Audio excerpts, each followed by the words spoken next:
Okay, so in this problem we have two functions, y1 and y2. They're going to intersect at some point so that together with the y-axis they form a closed area. And we want to find the volume of the solid that results when we take this area and spin it around the y-axis. The first thing we'll do is go ahead and graph our two functions so that we can better visualize our area of interest and get a better understanding of what's going on. So our first equation, y1, is going to look something like this. It intersects the y-axis at y equals 12 and approaches the x-axis with a slope of -4. Meanwhile, our second equation will cross the y-axis at -12 and it creeps upward with a slope of +8. So we've drawn both of our functions, but let's make sure they agree with our given boundaries. Our first equation, our upper limit is y equals 12, and we're going to go down to y equals 4. And in the second equation, our lower limit is y equals -12, and we're going to go up to 4. Those upper and lower limits are just the y-intersections of the respective equations. And you could probably guess from looking at the graph that y equals 4 is going to be the intersection of the two lines. But let's just plug y equals 4 into each equation to make sure. In the first equation, we'll have 4 is equal to 12 minus 4x. Subtract 12 from both sides to get -8, which is equal to -4x, so that x is equal to 2. And in the second equation, we have 4 is equal to 8x minus 12. Add 12 to each side and then divide by 8, and you'll confirm that these two lines do in fact intersect at x equals 2. So now we've fully defined our area, and actually instead of one big area, what we really have is two smaller areas that are right next to each other. And I'm going to label these A1 and A2. We're going to have to find the volume of each of these sections individually and then add them together for a final answer. To solve our integral, recall that we first want to find an expression for the area of every disk that'll be formed when we revolve a function around an axis. This question is slightly different from what we've done in the past because now we're rotating around the y-axis instead of the x-axis. This means our disks are going to lay horizontally like this, and the radius is going to be this length from the y-axis out to the value of the function. So our radius is a value of x since we're going along the x direction, and it's determined by whichever y value we happen to pick. If I pick this y value up here, our radius will be this value of x, and if I choose a y value down here, this will be our radius. The takeaway here is that we want our functions written as x in terms of y, since x is our variable of interest, or dependent variable. Okay, so if we take our first equation and then just quickly rearrange it so that it's written in terms of y rather than in terms of x, you'll end up with x1 is equal to 3 minus y over 4. And then we'll take this expression for x, which will be our radius, and we'll plug it into our expression for area, which is pi r squared.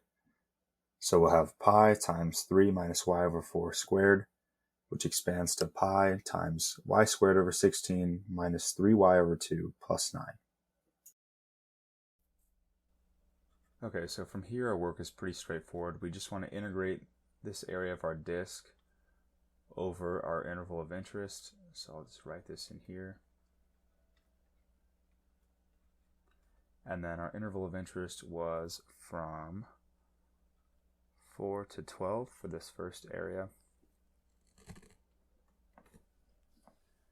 And so then we can just do some power loss. We'll get y cubed over 48 minus 3y squared over 4 plus 9y evaluated from 4 to 12.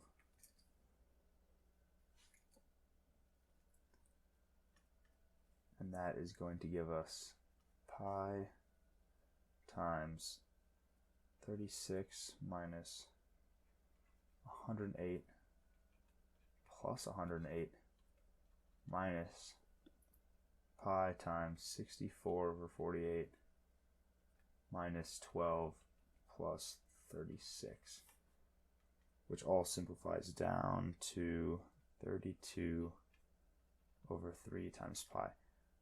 Okay, so that's the volume of our first function. Now for our second region, we're going to do the same thing, so we just want to rewrite our equation in terms of x.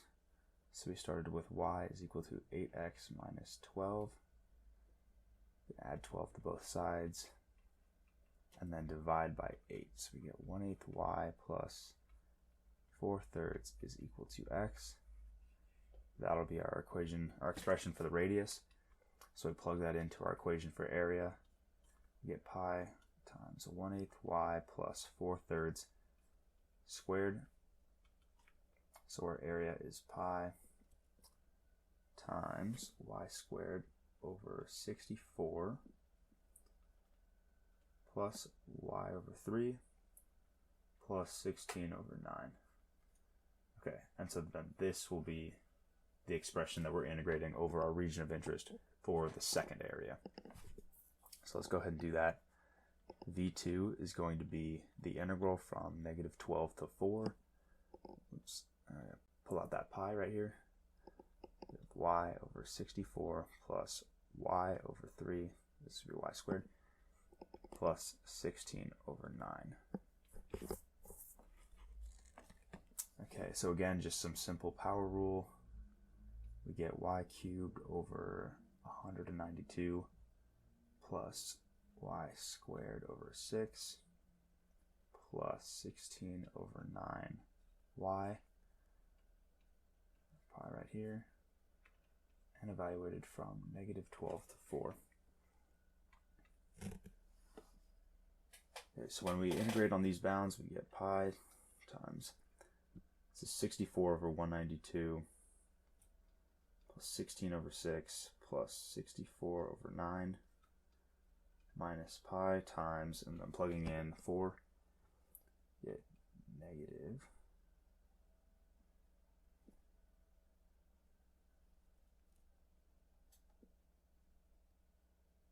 wait, is this even right?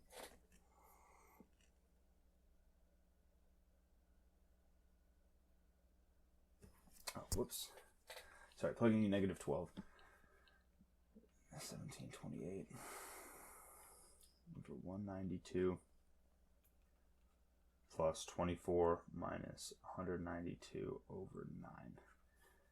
And this all simplifies to 148 over 9 times pi, and that's going to be the volume of our second region once we revolve it around the y-axis.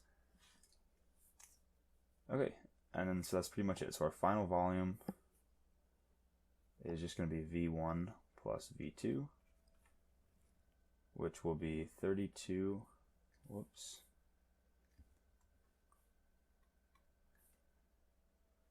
that's 32 over 3 times pi plus 148 over 9 times pi, which is equal to 244 over 9 times pi once you simplify that. That is going to be our final answer.